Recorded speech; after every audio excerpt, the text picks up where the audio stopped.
الحمد لله وحده والصلاة والسلام على من لا نبي بعده أما بعد فأعوذ بالله من الشيطان الرجيم بسم الله الرحمن الرحيم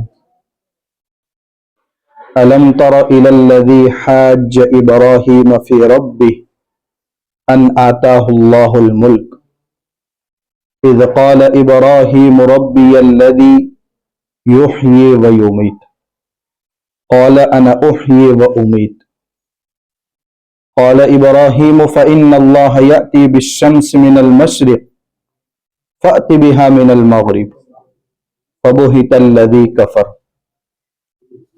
صدق اللہ العظیم۔ قابل احترام بزرگوں اور نوجوانوں،